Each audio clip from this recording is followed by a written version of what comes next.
I think the buildings are just kind of a symbol of lasting in spite of the weather and the elements, the poverty.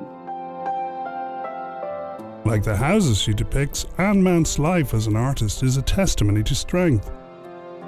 Born during the Great Depression in Atlanta, Georgia, Anne's mother had to scrape together the funds to buy her daughter paper and crayons from the 5 and dime store. These modest gifts instilled a creative passion in Anne, but at the time, career options for women were limited and certainly didn't include the fine arts. I mean, there was like nursing and secretary, shorthand and secretarial stuff. It really wasn't and teaching. It wasn't much else. So Mount compromised. She studied perspective drawing and architectural rendering in college. Shortly after graduating, she married and started a family and found part-time employment drawing advertisements for local clothing stores. It was good training, but it was not, not what you call very satisfying. Your creativeness was certainly limited. Soon Anne gave up making ads to pursue more creatively satisfying work. After her first gallery show in Atlanta in 1968, there would be no turning back. We went home, came back, and I ran up to my little place where I had my paintings, and I was horrified. It was like two missing. And I remember telling your granddad, "Oh, someone has stolen my paintings." And what happened was they had sold, and it was like, oh my goodness, that was a thrill. So I thought, oh, I really got the bug now. This is really great. So I'll go home and paint 2 more.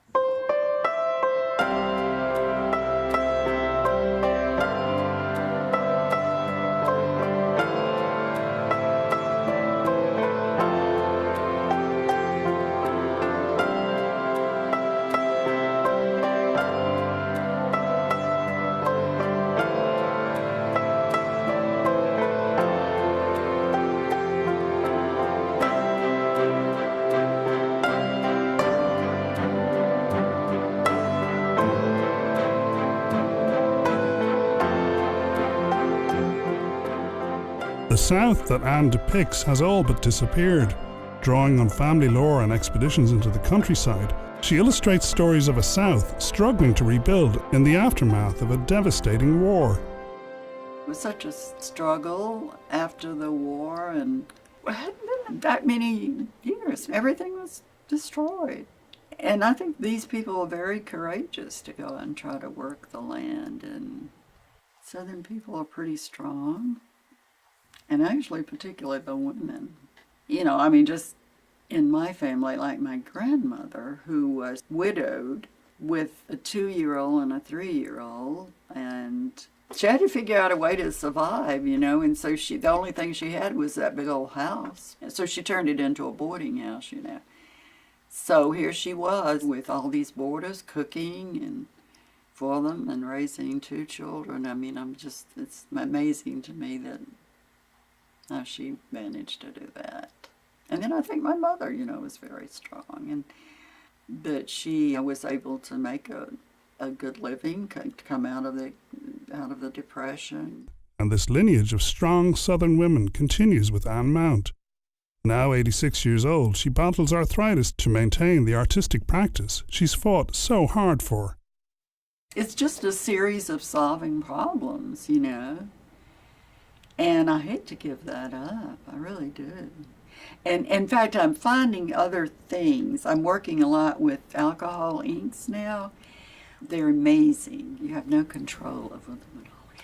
You just pour them on, and then you put alcohol on them, and they do all these interesting things. And then, if you're a realist like I am, which I fight this complete process of being out of control, you can mask off certain areas, or you can either find things in this abstract thing. But I'm thinking, if this gets worse, then I might be able to do that. The colors are great. It's really interesting. So I'm looking ahead.